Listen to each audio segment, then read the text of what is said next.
Hello, everyone, and welcome to episode 26 of the Backyard Banter Podcast. My name is Matt Harmon. I've been with you here every step of the way on this fun little podcast adventure that we've been doing, talking to some of the best people in the football industry in order to get, I should say, not just football. We've had some other types of writers on here, but in the writing industry, in order to kind of help other people find a way to get started here. You know, we're listening to some really great stories from people, and we have a great guest today, a man who needs no introduction, but we're going to give him one anyways, because that's how you do things here on podcasts.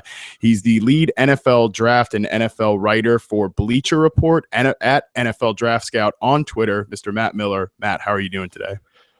Doing great, man. It's good to be on with you. I've listened to a lot of these, so it's always weird to me still to be like asked to do podcasts that I listen to. It's like, oh yeah, of course. Like, yeah, I'd love to do that. So you've gotten me through some long drives to the airport and back, that's for sure. So I'm honored to be on, man.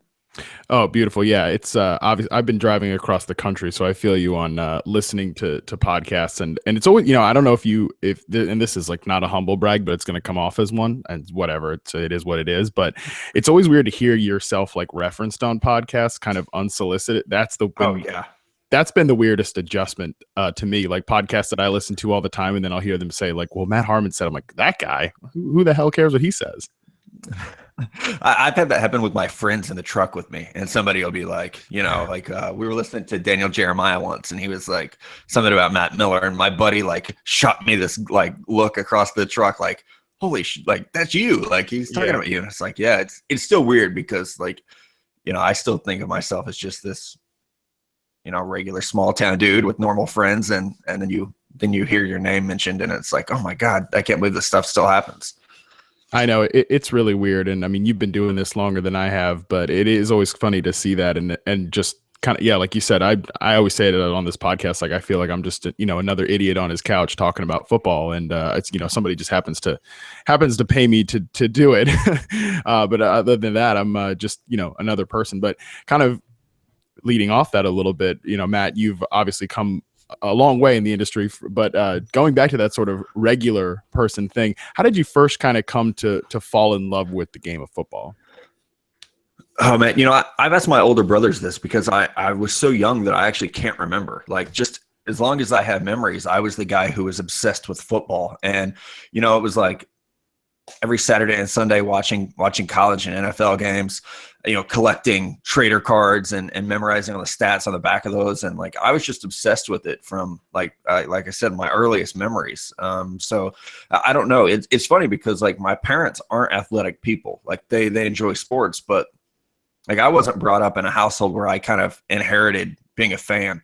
And even my two older brothers, like they like football, but they're not obsessed like myself and my younger brother are. So it's really kind of like this, it's this, where did all this come from type thing. And it's always really been just something that I loved. I loved playing football. I loved talking about it, loved watching it. So it was always just kind of like, everybody has like in your group of friends, you have the guy who's like, oh, you might have the nerd, you might have the basketball player, you might have the tough guy, you might have the musician. Like I was just the guy who loved football, and that was always kind of my identity. Oh, that's funny. You mentioned like that guy in your group of friends. Thinking about myself, I think I've been each one of those guys, except the tough guy. I've been the nerd, the guy that likes music, and the one that's obsessed with football, kind of all at once. But yeah, that's really fascinating. So, how many brothers do you have? I have three. Yeah, so there's four of us boys, and yeah, my younger brother coaches football. He helps me with the NFL 1000 stuff. So it's like the two younger of us like got bit by the football bug pretty hard. My two older brothers, like, yeah, they'll watch, they'll have a conversation about it, but like they're not obsessed with it like the two of us are. Yeah, that's hilarious. We could not be coming from two different perspectives there, because I have three sisters and no brothers, and if you can, it probably has influenced more of my vanity than anything else, and an obsession with appearance and things of that nature. But yeah, shouts to my sisters for sure. But that's pretty cool, because I've obviously come from a little bit of a different place with I was never into football. So did you ever play or anything like that? Well, I think I know the answer to that question. Yeah, I played. I played from 6th grade on. I was actually like where I live, I grew up in a really small town in Missouri, 700 people. So like we didn't have youth football like they have now. You know, the town I live in now, you can start in like second grade. So I had to wait to play until sixth grade. Before that, I was in karate, played a little bit of basketball, but started playing football as early as I could, and then played up until my senior year of high school. This is a personal note. A lot of people probably don't know this. I didn't get to play football my senior year of high school because my junior year, I got my girlfriend pregnant. So the school district in this very backwoods conservative part of Missouri said that because my girlfriend had just had a baby and she was homebound for the first semester of school, I wasn't able to play football. So it was this weird, like, you know, political thing that went down. So I did play, and then I coached high school football for a few years. I coached minor league football for a few years. I always joke with people, I was a better coach even in high school than I was a player. You know, our head coach, who I still talk to all the time, you know, he would keep me beside him on the sidelines to talk about like strategy and then send somebody else in to execute what we were talking about. So I was, you know, I played, but I was a pretty average athlete. Wait, so that was actually a rule that because you got your girlfriend pregnant, like you couldn't play football? That was like a hard and fast rule? Yeah, it's been like 15 years, so my memory might be a little foggy, but that's how I remember it. That's how my parents remember it. It was just like, it was kind of an epidemic around here, though. You know, like I said, I'm from a small town, and I think like 20% of the people in my graduating class were a parent, you know, by the time it was all said and done. So it's not a whole lot to do in Missouri. I guess we were entertaining ourselves in the wrong way or something. Well, the wrong way. That depends on your perspective, I think. Right. Well, that's pretty crazy. So kind of a jumping off that, discussing that more, if you don't mind, like how has that kind of, you know, obviously you had a kid at a very young age. That's something I certainly cannot relate to. How has that kind of changed your life path in a way? Oh, it was huge. It still is. You know, my daughter's almost 16 now. So I had to grow up fast, you know, and that's probably obvious. That's probably what everybody thinks of. But the biggest change for me was, you know, when I was, you know, before Haley was born, my goal was to, you know, I wanted to be a general manager. I wanted to be a scout. And so it was, okay, how do I go about this? And I was already kind of working toward that goal. You know, I was self-educating a lot by reading.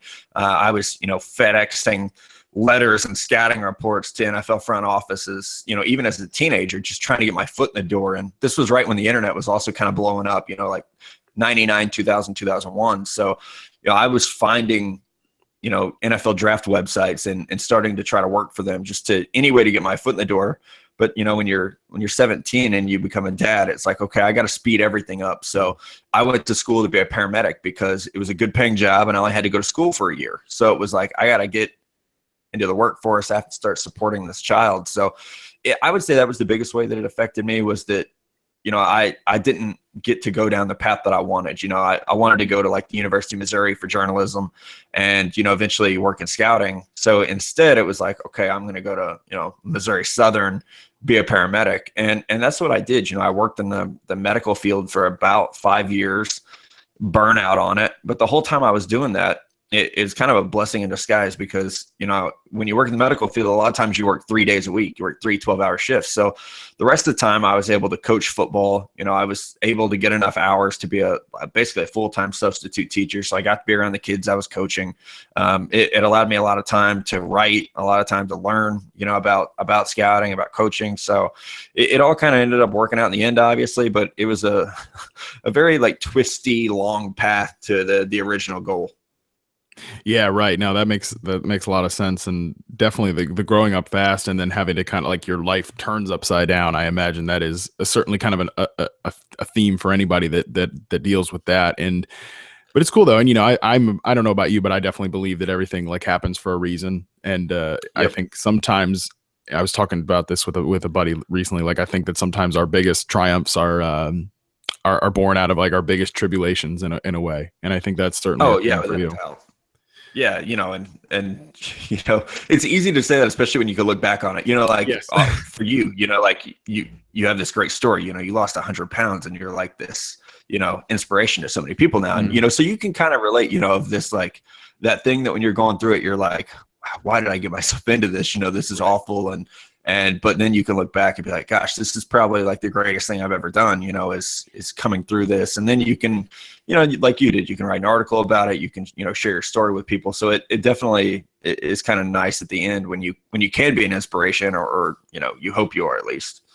Yeah, sure. And that is definitely true. Like, I think we were talking about this with Graham Barfield last episode that, he described his moment of that as like the best and worst moment of his life. And I can totally relate to that. But that best perspective only comes in hindsight. Like Right. If I was to go back at like now, like travel in time, like 3 years ago and tell like myself that was, 100 pounds heavier and suffering from depression and be like, no, trust me, this is good. This is a good thing. I would not buy that. That's right. So that's definitely exactly. true. Yeah. So I guess kind of spinning a little bit further for you, like, so you've always kind of had since you became a coach and everything like that, then you've kind of always had this dream of being an NFL scout. Right. Yeah. That was always my goal. It's funny because in high school, they're like, what do you want to be when you graduate? And it's like, I want to work in the NFL. And people kind of look at you like, okay, like you're a 5'11", like slow white kid. You're not going to play in the NFL. And it's like, yeah, I get that. But like, I just wanted to be involved with football, whether that was coaching or scouting or, like my hero growing up was Bill Walsh. And like, that was what I wanted to do, and so I would look at guys like Mike Holmgren, who had like he started as a high school math teacher and ended up as a Super Bowl winning coach. I look at those guys as kind of my like inspiration of, okay, other people have gone about this in a kind of backward way and still reach their goal. So that was, really what I was trying to do. Even when I got into coaching, I always thought like, okay, one day I'm going to, parlay this into a scouting job for an NFL team. But then, and like you said at the beginning, this isn't a humble brag at all, but like the more I learned about how scouts work in the NFL, like honestly, the less I kind of wanted that job. And it was like, man, I love football and I love scouting and I love the NFL draft, but like I can't be on the road 200 days a year for $30,000. Like I have a family, how am I going to make this work? And I honestly just kind of fell into what I do now. Yeah, so kind of let's talk about that a little bit because we had Matt Williamson on at the beginning of this process, episode 7, I think it was, and that feels like 100 years ago at this point. And he used to work in the NFL with the Cleveland Browns for a year, and I think we talked about that a little bit with him. But if somebody didn't listen to that episode, hey, go back and listen to it. These things are evergreen. But kind of talk about that a little bit more here. It's not the glamorous position that some people might imagine it is, correct?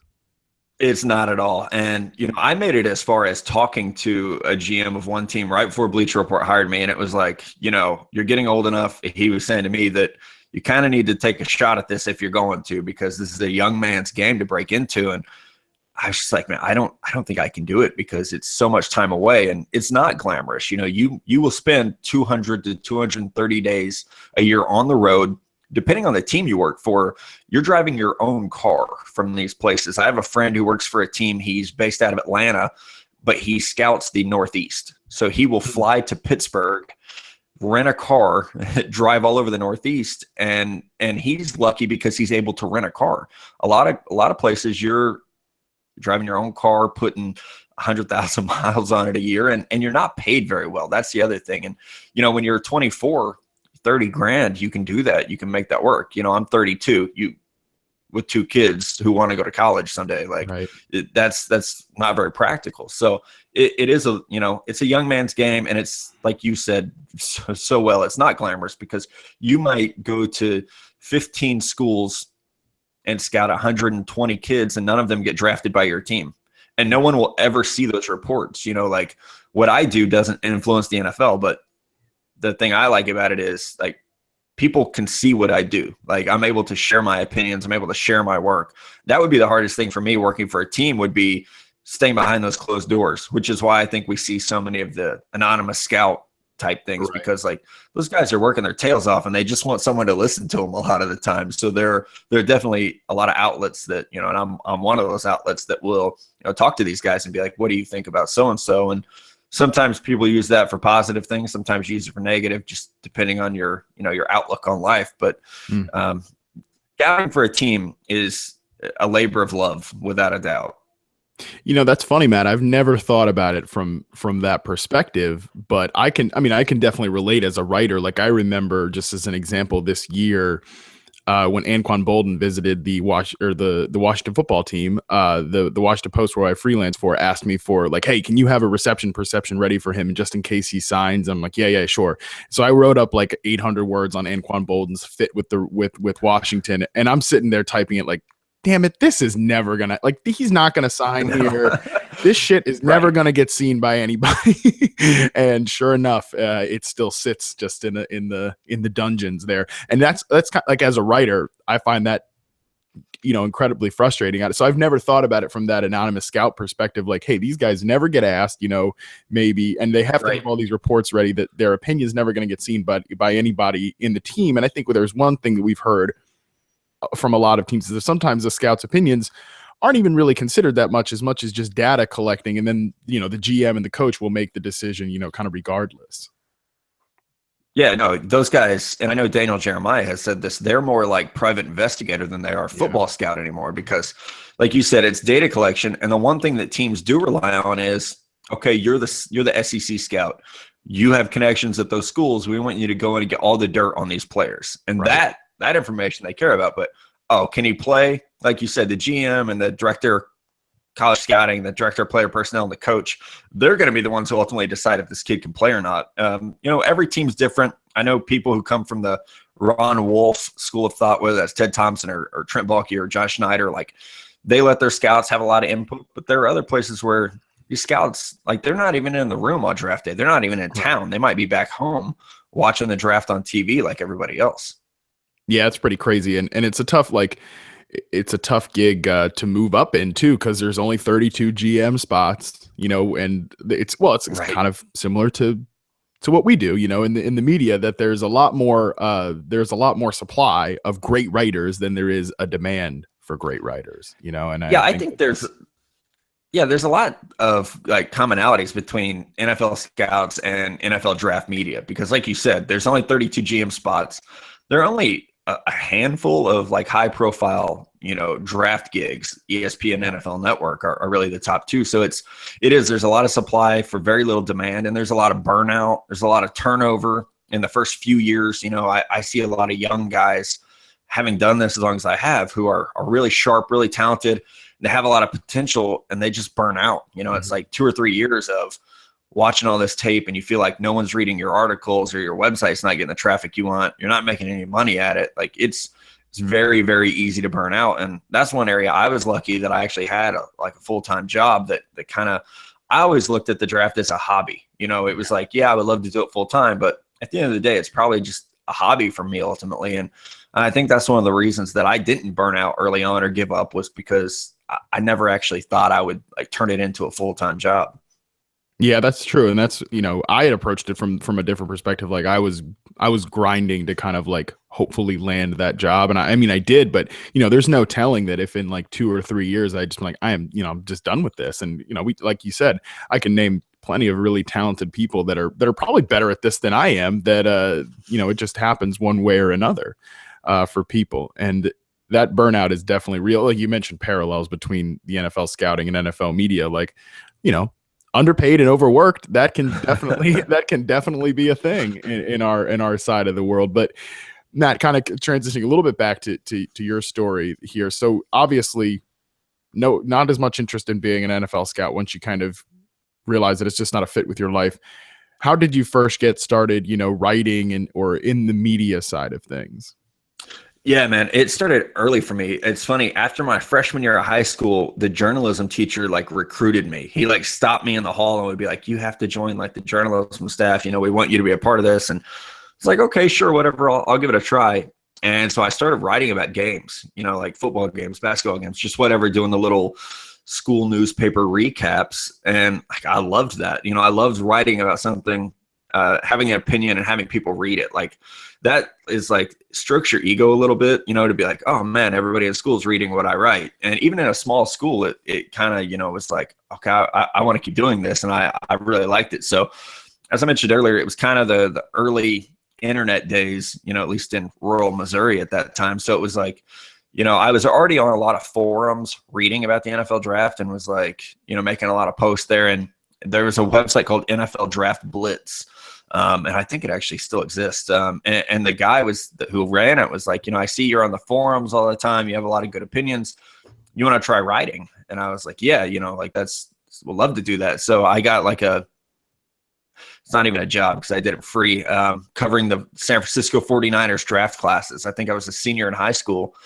And I swear to God, I've been doing this ever since then, since the 2001 draft. I've been writing about the draft in some way, shape, or form. I would not say what I was doing then with scouting. I was regurgitating opinions and doing a lot of, I watched these guys on Saturday, but I didn't know what the hell I was looking for. It was like, yeah, this guy's good, this guy's not good, but there wasn't a whole lot of credibility to my opinion then. I don't know if there is now either, but there was absolutely none then. So yeah, way back to 2001, I've been watching the draft, watching college football, writing about it. And then from 2001 until like 2010, like I said, it was just a hobby. It was just something I kind of did on the side. And the way I got to Bleacher Report, I hope I'm not jumping ahead too much. You can tell me if I am. Hey, take the wheel. The way I got to Bleacher Report was I was working in marketing, and I'd been at that job, since 2006, I think. And I hated it. I hated it more than anything. I didn't want to go to work every day. It was just had become this kind of drain on my life because it wasn't what I wanted to do. And so I started just applying to newsletters that would send out like journalism jobs. And, I had my own website at that point, New Era Scouting, which had a very small cult following, but a good one. Like, the people seemed to really enjoy what we did. And I thought my actual goal was to try to like sell it to a bigger outlet, whether it was, ESPN or Yahoo or whoever. And, that would be like a secondary source of income, and I would get to write about the draft. Well, because of these newsletters I subscribed to, I get an email one day that this company I'd never heard of called Bleacher Report was looking for NFL writers. So I'm like clicking that link, like, who the hell is Bleacher Report? What is this? And you didn't have to have a college degree, which was important to me because I didn't go to journalism school. And, they were really just like taking anyone at that point who would, apply and pass the, kind of the background check as far as you were as a writer. So, I sent in a resume, I sent in 3 writing samples. I think they emailed me back like within 30 minutes, and they were like, hey, we really like your stuff. We don't have anyone who covers the draft. This was in late October of 2010. And they were like, draft season's kind of heating up. We'd love to make you our featured draft writer. And it literally snowballed from there. Like they hired me full-time, or they hired me part-time, 3 months later. And this was when Bleacher Report didn't pay writers. So I was the first paid writer ever at Bleacher Report, which is insane to think about.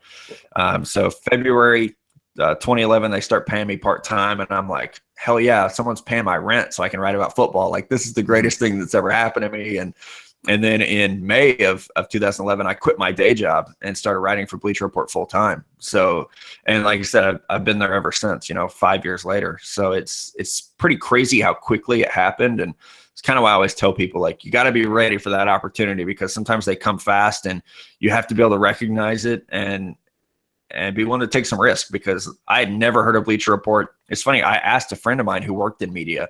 It's like, what do you think of Bleacher Report? And he was like, don't do it. Like, you don't want to work for that place. And I was like, oh, okay, well, I'm just going to kind of trust my instincts to do it anyway. And it ended up working out pretty well. Yeah. And we're definitely going to come back to that, like, kind of negativity with Bleacher Report in the past in a little bit. But I want to circle back to a little bit there when you mentioned, like, you just at the beginning, you're just regurgitating opinions, and you're just, you watch the games live and everything. But how did you kind of develop that scouting eye and be able to make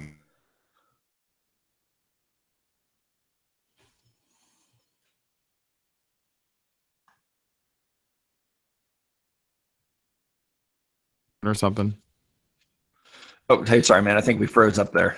No, that's okay. So as well, I just was saying, how did you kind of develop that from being the guy that regurgitates opinions, and then how did you kind of develop into more of an independent scout on your own? Yeah, I think I can remember disagreeing with Mel Kiper and like shouting at the TV and being like, "What the hell is he talking about?" And I love Mel. I wouldn't have a job if it wasn't for that guy. But he was the target, early on. So it was like, what is he talking about? And so it was like, this personal mission of mine was like, I gotta figure this out. And that's like a thing about my personality is like, I like to teach myself things, you know, like I like to read, I like to study, I like to learn new things. And that it was just like this, like I said, like a mission of like, I got to figure out like why I disagree with this guy.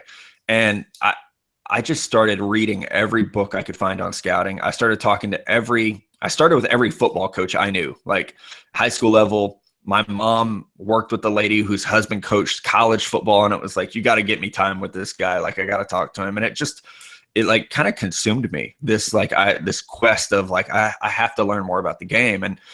And so I just attacked people basically of like, you know, hey, please teach me. And you mentioned Matt Williamson. He was one of the people who like first reached out to me early on and was really, really helpful in helping me learn like, okay, I know how to watch football. I knew how to break down film because of playing in high school and helping my coaches a lot, but I knew how to break down film from a strengths and weaknesses. Like we're looking at the other team's weaknesses. How do we attack them? So it was like, how do I do this for an individual player? And Matt Williamson was really, Harley Casserly was oddly helpful. You know, he was the GM in Houston at the time, and I'm just this punk kid, and he's like we're talking on the phone, and he's helping me with stuff. And Bill Polian was the same way. Michael Lombardi was that way. Like these guys who were running teams for whatever reason, I guess they thought I was just some like, you know, oh, this little kid wants to be a scout. How cute. And, you know, just so they were willing to talk to me about the game and stuff. So I went on this, you know, kind of journey of just trying to teach myself. And I'm still doing that, you know, like you know, my big thing this summer is I'm determined to learn more about offensive line play because, you know, I never played O-line. I never coached it.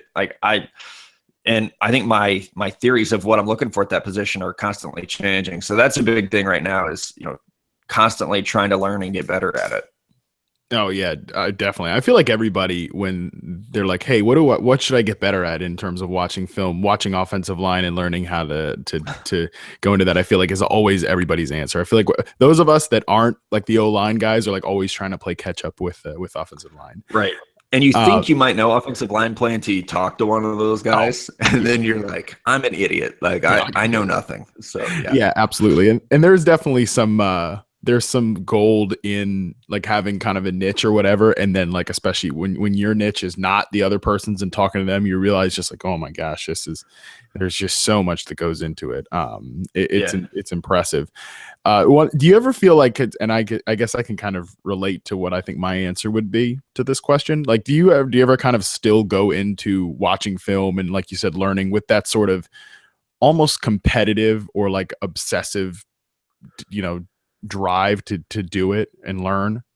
Oh yeah. I'm like, you know, you probably have noticed this on Twitter, but I'm like neurotic about things, you know, like, and I think because I came into this job in such an odd way, like that I don't have that, like, I don't know, cockiness of like, oh, I belong here. I deserve this job. I'm more of I have to work my ass off every day to keep this job. So yeah, like, I mean, you know, when the air raid first came out, I can remember like someone on Twitter disagreed with me about something. And I was like, what are you talking about? And it was like, okay, I don't know anything about the air raid. I have to go study this and figure it out. And what books can I read? And, you know, so you start talking to Chris Brown, you know, at Smart Football. And it's like, that dude knows the air raid. Like if I ever have a question about the air raid, that's who I go to. And so, you know, you build good relationships that way, but it's definitely a competitive, whether it's with yourself or, you know, with the straw man that we all create that's coming for our jobs or, you know, just if you want to appear intelligent when you're talking to fans online, like you have to learn these things. So, and it's weird because my job has changed so much over the last 5 years from, you know, primarily being an NFL writer and analyst and who covered the draft to now being, you know, a draft analyst who dabbles a little bit in covering the NFL. So, it's been fun though, but it's been really challenging to keep up with all the new trends and, you know, whether that was the air raid or the read option, you know, when that first hit the NFL, which I was really fortunate because I had coached the read option. So when that like kind of blew up in the NFL, it was like, oh, okay, finally, I actually know what I'm talking about a little bit. So it's constantly changing because there are so many trends and now it's, you know, it's like the big nickel defense and, you know, how teams are going to combat that. And it's constantly changing and shifting and I'm really hard on myself to stay, you know, to try to stay relevant and up with all the trends that are happening. Yeah, that's certainly true. You mentioned smart football. I don't remember if Josh Norris mentioned that on his episode or if we were just talking about it off air, but like I think he said whenever, and I can totally relate, like whenever smart football like it gets in your mentions and talks to you, you're like, oh shit, I don't know, I'm a little out of my depth here. And right. Yes, there was some discussion with him that like I was having a discussion with Corey Coleman and about Baylor's offense, and I was like, oh my god, I better not say anything stupid because I know he'll know if I do. Yeah, right. And you know, Chris is a great guy, and I think we are all a little intimidated by him because, like you said, he has his niche and he knows it so well that you don't want to be the moron who says something, like, about a route combination or something. And he's like, well, actually, but he is very great at just helping people. So like, if people who are listening to this and want to get into scouting haven't read his 2 books, those would be the first 2 I would buy, just because the depth of knowledge is great. They're not scouting books, they're not going to teach you how to scout a quarterback, but just the foundation of knowledge there is pretty amazing. Oh, absolutely. And I mean, it's kind of like my approach with this podcast. I don't think that you learn best from like a checklist, like this is what you do here. This is what you do here. Sometimes I think you learn best from watching another person explain it, or in Chris's case, you read the books and you just absorb knowledge through their display of knowledge. And I think that that's the goal of this podcast as well, is listen to somebody like yourself or the other guests talk about their journey, and hopefully you find your place in there as well. So I do want to talk about Bleacher Report a little bit, because it's quite different now than it was at when you first got in there. I mean, I remember you mentioned the one of your friends in media was like, don't bother with them. I remember having discussions with my friends, like when they would like back in 2010 or even before then, getting in arguments with one of my friends, and they would bring up like, well, I read this on Bleacher Report. I was like, well, then you already know it's bullshit because it's Bleacher Report.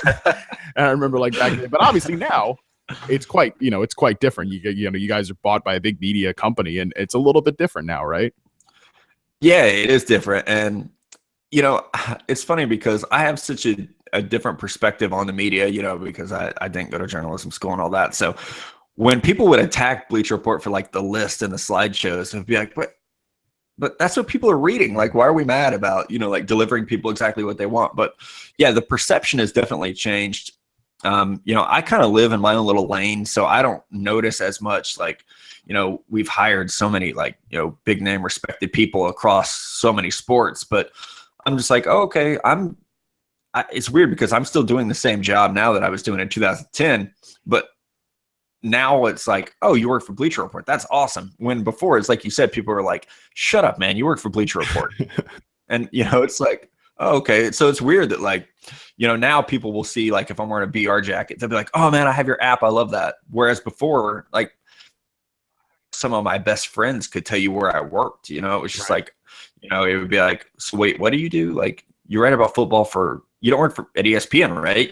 Like, no, like there are actually places out there other than ESPN. And 5 years ago, no one had really thought of that, but now it's like, I don't think our goal is to overtake ESPN because we're very different companies, but kind of to be a secondary option to ESPN is something I feel like we've done a really good job of. So it is cool to have seen the company kind of grow up and mature. It's not just some like warehouse in San Francisco with, beer pong tables everywhere and, like 30 guys sitting around on beanbag chairs talking about sports. Now it's this huge, international company with a London office and a New York office, a San Francisco office, where, I don't even know anymore in terms of traffic, how big we are. They have kind of stopped bragging about it, behind closed doors. It's like, oh, we're number 2 now. Like, it's just the paychecks come and they clear, and that's really all that matters to me anymore. Yeah, that's for sure. But there's certainly been a lot of turnover at Bleacher Report, like you mentioned. Back in the day, they did, they didn't pay writers, or now you're the first pay writer and everything like that. What do you think about your approach? If you can answer this question, has made you the one to kind of like the cockroach, the one that sticks around regardless. Sorry, that's a great. No, that should be my nickname. I like that. I honestly don't know. It's not a matter of like, can I or can't I answer the question, because I don't want to piss anyone off, but I really don't know. I mean, I think my approach to this job is kind of like I said earlier. I work every day like there's someone out there there's a 24-year-old version of me who would work a lot cheaper and might even, is probably a better writer than me. They might know more about the game than I do. So I just kind of work every day like there are people out there who could do my job better. So I have to constantly be willing to do the things that maybe other people wouldn't as much, to take on any assignment that they want me to do. If they want me to do an NFL 1000 series, which is insane, like, okay, yeah, sure, I'll do it. Or, anything that would ever come up, I try to make a habit of just not saying no to people, because this is what I love doing. It's like, oh, you want me to write about football and you're still going to pay me to do it? Cool. I'll do whatever. So I think that has afforded me some lasting power, is that I've kind of just been willing to take on a lot of different roles, whether it was covering the NFL, now, doing almost all scouting and NFL draft stuff. I think that's definitely helped me, but I do think some of it is that they like the fact that I was kind of a homegrown talent, and they can still, I think that's still in some ways like, the pride and joy of Bleacher Report is this, that you could be a hobbyist or, a guy in college who's, going to journalism school or maybe, media, broadcasting, whatever, and you could turn it into a career. Mm-hmm. So I think that they've always liked that, like you said, that I'm the cockroach that's still running around at night. But I think that there's something they're really proud of, is that, they kind of discovered me, and no one gave a shit about anything I was saying back then. I think if we got 1,000 article clicks a week at New Era Scouting, it was like time to celebrate. And if I ever wrote something now that only got 1,000 clicks, I'd probably be laughed out of the building. Yeah, you'd be in trouble. It's now it's like 500,000, for almost every article that goes up. So I do think that they really like to be able to kind of trumpet the fact that, hey, here's this guy no one had ever heard of, and now a couple people have heard of him, and this is what Bleacher Report can do for you. Yeah, that's for sure. I think every network wants to have their own, homegrown talent, like you for Bleacher Report or Katie Nolan for Fox Sports. Like every network wants that story. No network certainly wants to be the one that, lets the Matt Miller or the Katie Nolan walk away. Like that's the former part of their resume, but they're doing something great for another place. That's what I always tell people. It's like NFL Network let Adam Schefter leave, and they have to regret that every day. It's like, so, it would be like ESPN letting Mel Kiper go like 30 years ago. Not saying Mel Kiper and I are on the same level or ever will be, but like you have a young person that people can identify. Like I would think that, when people think of me, they associate it with Bleacher Report. And, so like Mel Kiper's the same way. When you think of Mel Kiper, you think ESPN, or, Katie Nolan, who is freaking amazing.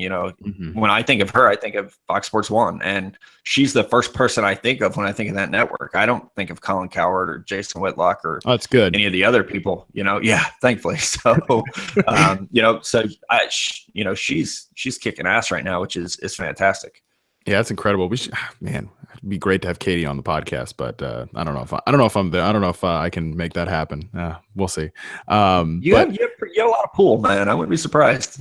Yeah, we'll see. I'll if it's anything, we'll figure it out. Like I said, there's recently made the announcement that there'll be at least a season 2 next off season. So hey, dream big, everybody. But Matt, I one thing you mentioned was your NFL 1000 series. And sometimes that catches a lot of flack out there in the Twitterverse. If you feel comfortable kind of talking about that, what's your response to some of the criticisms of the NFL 1000 series?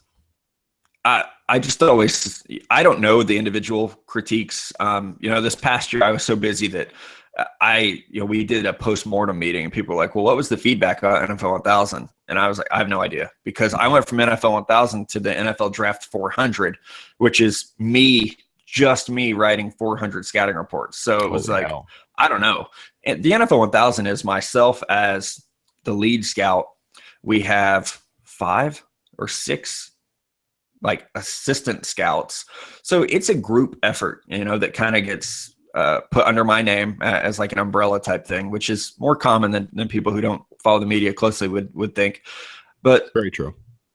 To the criticisms, I would just say, like, we're just a group of people watching the game, and we have opinions about it. And if you took 10 people and put them in a room and they all watched the same play, half the people are going to have a different opinion of what created the player, whose fault it was, or, like, we're not trying to be pro football focused and grade every play. It's just it's kind of a baseline.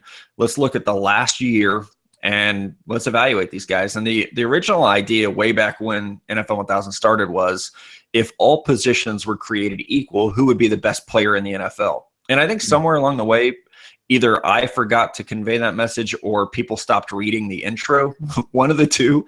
And it was like, so now people are like, how is Calvin Johnson not in the top, 200 or whatever? It's like, listen, Calvin Johnson is not the same guy he used to be. So I love the NFL 1000. I'm not sure that it's something that I'm going to continue to do just because my role keeps changing, but I think we've been ahead of a lot of trends. I think we were really early on Chris Harris Jr. as being one of the best corners in the game. And here he is now. Everyone knows who he is. So we've definitely had our misses and we've had some mistakes. And, that's going to happen anytime you try to write 1,000 scouting reports. You have to watch about 1,300 to 1,400 players. So there are going to be screw ups. A lot of those have been mine, just being overwhelmed with the task or a real thing of scouting is you're having a bad day and you watch a player and that player somehow ends up being an NFL 1000, world. That guy ends up being a 65 instead of an 85.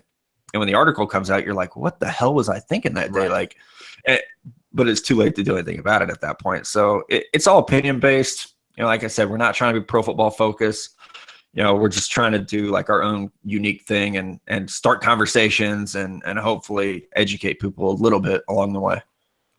Yeah, for sure. And the structure of it, you mentioned kind of, again, we talked about this before, the juxtaposition of the scouting world and the media, I guess. So it kind of, in your opinion, it's a little bit like you're the general manager, and then it kind of branches off into different sort of, scouts below that write the reports, and it all goes under your name. But, at the same time, like when an NFL general manager makes a draft pick, they're the ones that are slammed for it, not necessarily the, the regional scout or whatever. Right. And that's the way we structured it that way on purpose. It was, hey, let's build this out, because originally we were going to build it out like an NFL front office, and we interviewed a ton of people, and then it was like, well, let's scale this back a little bit and see, one, how we can still make money doing it, and two, like, let's not, we don't need 32 scouts working on this thing. Right. So it is, and it's like, if the Jets make a bad pick, Mike McCagnon's not going to throw his area scout under the bus. He's going to be like, yeah, it was, I'm the general manager, it was my pick. And for the NFL 1000, I sign off on everything. The grades that the guys give me, a lot of that comes from me. I do write about 250 of the 1,000 scouting reports, which when we first started, I wrote all 1,000 that year. And it was a 12-month project. So things have really changed. Now there are, I think, 5 or 6 of us. We each of the guys picks 2 positions, one on offense, one on defense, and they own that position from the start of preseason until the Super Bowl. So their job is to scout those players.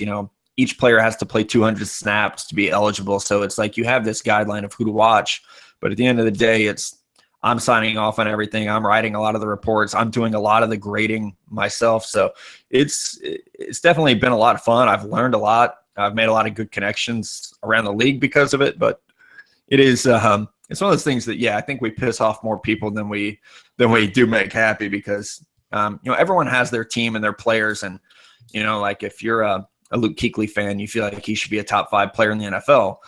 But when you really start to be like, okay, top 5 players, that's pretty exclusive, and you're going to probably going to throw in Tom Brady and JJ Watt. And then, there are about 20 other guys you would like to put in that top 5. So it gets tough. I think sometimes people shoot first and ask questions later, which is pretty much Twitter in a nutshell. Yeah, that's for sure. And I mean, I always talk on podcasts or on Twitter and everything, like how much I don't like rankings. And I just think I'm not a big fan of the process of it or the way when it makes like my brain structure things. But at the same time, listen, I still do fantasy rankings for NFL.com because, they're writing the checks, and I'd like to pay rent and buy my dog food. So, Exactly. Yeah. Yeah. And when the founder of Bleacher Report says, he called me when the NFL 1000 started, and he was like, hey, we have this crazy idea. when the founder of the company asks you to do something, and I had just started at the company, and it was like, oh, I have this dream job, and it's like, you're not going to say no. It's like, Right. okay, you want me to scout 1,000 players? Let's do it. Like, could we have done the NFL 100 instead of 1,000? Sure, but I think it kind of helped the series that it was incredibly over the top in the terms of how many people we were trying to evaluate. Oh, definitely. And Matt, just a few more questions here as we're kind of winding down a little bit. You mentioned Twitter, the place that makes us and breaks us in a way in this industry. You have 150,000 followers. That's a lot for one. But you often talk on Twitter about the importance of social media in this industry and everything. What are you like? How should writers that are looking to kind of make it in the industry, how should they approach social media and specifically Twitter? Well, I think the biggest thing with social media is, for, guys your age, especially, like, it's your resume these days, like, and not to sound like an old man, but, like my daughter and probably people 16 to 32, like they grew up with social media and they're used to just sharing every thought they have, which isn't always a good thing. And like, I like to have fun. I like to, I like to mix it up on Twitter as much as anybody, but I have a job, so I can do that a little bit. I would have told myself 10 years ago, like, hey, like, don't post on here unless it's about where you're trying to get, And I think a lot of times some of the younger guys who I've encountered, they get angry at the establishment, and it's like, we're all just human beings here. Like, you don't have to get pissed off at me because your website's not getting traffic. I'm not the reason for that. And so I always think, you want to use social media to build bridges, not burn them. And that's something that you don't see a whole lot of, especially on draft Twitter, which I think is just a cesspool of awfulness most of the time. You kind of really have to weed through the crap to get to the really, really good, valuable conversations that happen, because so much of it is, well, I like this guy and you don't, you're an idiot. And that's probably like the nicest way that anyone would ever say that. So I think social media is really important now for building those connections that, I mentioned I used to FedEx NFL teams my information. Well, now you can follow an NFL scout who works for an actual team on Twitter, and, he might not have a public conversation with you, but you might be able to have a direct message conversation, and, you can learn so much that way. And so that's what I would say, is it's kind of corny, but I look at Twitter as a way to not only build my audience and inform people, but also just to make connections that are going to be really important for me, whether that's with a player or a coach or a scout or whatever. Like, I don't know how many stories I've been able to break just because a player follows me on Twitter, I follow him back, and then boom, you have an instant connection to these guys who everyone wants to know more about. Yeah, that's for sure. And it's difficult on Twitter and social media, kind of having that sort of intelligent and positive debate. I think I talked about that last episode, where I've just kind of completely sworn off debates that I can know going into it are going to go, I think this way. Well, I think this way, and then that's it. Like, yeah, and that can go on. I mean, that can go on, and I see it, and it's like I'll see people debate things that they're clearly never going to agree on, and I'll see it like 30 minutes it'll go on. And I'm like, that's going to go 2 tweets for me, and then I'll drop that. Yeah, it'll be interesting to see what happens. Not because that's my go-to. Yeah, like that's why they play the game. Like, cool. Right, like not, and it's not because I'm backing down from my opinion, or that I don't want to. Like, if we were at a bar, or even just in person, alcohol doesn't have to be involved, but it makes it better.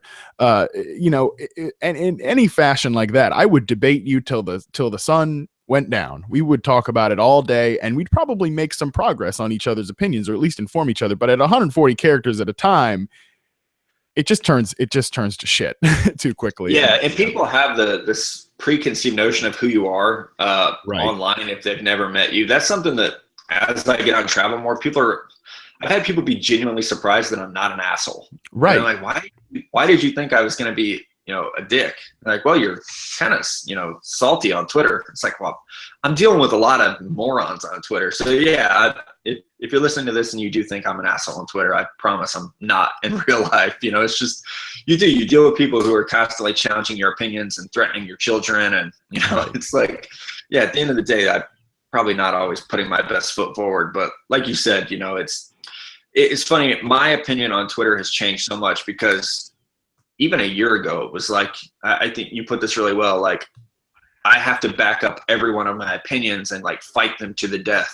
Now it's just like, you know what? If you don't agree with me, let's just wait and see. And if I'm wrong, you can remind me and we're all going to laugh at it, you know, and that's really all you can do because it's like politics or religion, you know, anymore. Like sports are the same way. People like, you cannot debate sports or, you know, you're going down some fiery hole and it's just going to end in a bad place. Yeah, right. Peyton Manning, Tom Brady, or Hillary Clinton and Donald Trump. It all ends to the same same feud in the end. But yeah, no, it's hard. And I wrote like I've mentioned this before on the podcast. Like my college thesis was on presentation of self on Twitter and taking like old social theories and reimagining them for the digital age. And if there's one thing that I think it's ironic now that I spend so much time on Twitter and presenting a self and am doing a lot of the things that I would critique in ways, but I think the one thing that I've learned, or at least I felt like, and because you've probably met more people from Twitter than I have in my time in the industry, of course, like I feel like as much as people might get frustrated with me or you might get frustrated with anybody else, like I feel like if we all sat down and probably just met in real life, nobody would really hate each other as much as they end up doing online. That's the great thing about the Senior Bowl is like a lot of people are there from the industry and you actually do get to like sit down at a table with a guy and have a beer and just be like, you know, your perception of them completely changes. And it might be someone that you like really don't care for how they are on Twitter, but you really like them in person. And it kind of helps you mix the two. Like I'll say this because it's a colleague and I've told him this before. When I first started following Michael Felder on Twitter, I did not like him at all. It was like, why is this grown man live tweeting the Real Housewives of Atlanta? Like, what is this about? But then I met him for work, and it was like, I love this guy. Like, I mean, and I do. Like, you know, he's one of my favorite people that I work with. Like, he's hilarious. And it's like, I didn't get that until I met him and, you know, was able to see kind of the person behind the screen. So I think that is really important to keep in mind. Like, you know, it's hard to pick out a personality in 140 characters, no matter how many tweets a person sends every day. Yeah, right. And I certainly barrage your timelines. And as I always say, sorry for that. Sorry you have to put up with me, everyone. But it is definitely true. And I really hope I can get down to the Senior Bowl this year. I'm going to try to twist some arms at work and see if they'll send me. Probably not, but we'll try anyways. Mobile's a very affordable city if they won't. So I funded a few of my first trips down there, and I was always amazed at like, you know, how you could still get like a $50 hotel room in Mobile, Alabama. You know, it's pretty that's amazing. Beautiful. Yeah, that's beautiful. I'm used to having to pay for the dog too. They always make sure to spike up the charge for the dog friendly hotels. But hey, I guess he might be worth it, you know, I suppose. So Matt, just one question that I've always asked people on the show, and I think you might have already kind of answered it a little bit with Twitter, but just a last couple questions here. What's something that you see, and maybe a different answer than the one you just gave? What's something that you see in the industry that you really don't care for or you don't like? Oh, yeah. I think it's just the infighting, you know, like I work for Bleacher Report, you work for NFL.com, Washington Post. So we have to be enemies, you know, it's like, no, like it's not like that. Like it's not. Well, I certainly don't like very much, Matt. Yeah. Well, yeah, that's why we're doing this hour-long podcast, is to try to heal our relationship. Right. But I think that's like one of the big things. It's just you know, I don't know. There's a certain amount of ego that's always involved with, you know, reporting or analyzing. But I think that's one thing that I'm not a big fan of. It's just you know, I'm right, you're wrong, that kind of exists out there, instead of like you know, like you might be right. Let's see, you know, like you said, let's wait and see, you know, we'll see what happens. So that's one of the things that I have a hard time with, and not from like fans to analysts. Like I expect that, but from like one professional to another, it's like, you know, this too often I think there's a lot of ego that flies back and forth. So that's something that I've always struggled with. And, you know, I mentioned earlier the hardest thing for me, because I feel like I'm a person who tries to give back a lot, especially to younger people who are just starting out. So to have those people be like, oh, like, why don't you answer my questions? Why aren't you one to help me? It's like, I'm actually trying. I can't reply to every tweet I get. Right. So like, that's the hard thing too of, I guess we talked about preconceived notions. That's probably the biggest one that I struggle with on a personal basis. Yeah, for sure. As a fantasy analyst, it's always frustrating to have somebody ask you in your mentions like, hey, how come you never answer any questions? I'm like, oh buddy, if I take so much time out of my day to answer questions. If you knew. Yeah, exactly. Yeah, like I'm literally walking down the street tweeting with while I'm walking the dog with different people. Hey, it just, the world doesn't revolve around you specifically. There's one person. We're all on the earth together. But Matt, final question here, and I always give the guests, one shot at the floor here before I yank it out from under you. So kind of anything you want to say, the floor is yours, whether it's advice to writers coming in or just this, that, and the other. Like I said, floor is yours. Oh, wow. That's a lot of pressure. I guess I would say, because the question I get asked most often is how do I get your job, is what people always say. I think we kind of danced around this a little bit, but I think work ethic is just a big part of it. Being willing to, when I started at Bleacher Report, it was, hey, we want a 100-page slideshow of the best players in the NFL. And will you do it? Like, yeah, of course I will. So I think just being willing to look for opportunities, being willing to outwork the competition, like that's such an important part of not only getting a job like mine, but lasting as long as I have in the industry, is just being willing to outwork everyone else. So, a lot of things it's going to come down to the opportunity. It's going to come down to who who can help you get your foot in the door. But once you get there, it's all about you. And I know, your rise throughout the football industry is probably a credit to the same thing. You really, at the end of the day, have to be willing to say, okay, what I'm doing today is going to take 15 hours. I'm going to do that. I'm not going to go out with my friends. For me, it's like, I'm going to see my kids 3 hours today, but they're going to eat well tonight. So it's going to be worth it. Like sometimes you just have to be willing to make sacrifices. And I think that's a huge part of media right now, because it's a landscape that's always changing, and we're always being asked to do different things. So you really have to be willing to just work your ass off. Yeah, I think that is definitely true. And if there was one thing I said to myself when I started out, it was, nobody was going to outwork me for it. Well, I don't know whether I make it or not, but and I think we definitely approach that the same way. Well, Matt, this was really fantastic. Thank you so much for coming on. I really appreciate it. And I know, like I said, I know that this was something that you definitely try to make an effort to do, is to talk to, younger writers and reach out. And from somebody that was there not long ago, I really appreciate you taking the time to do that.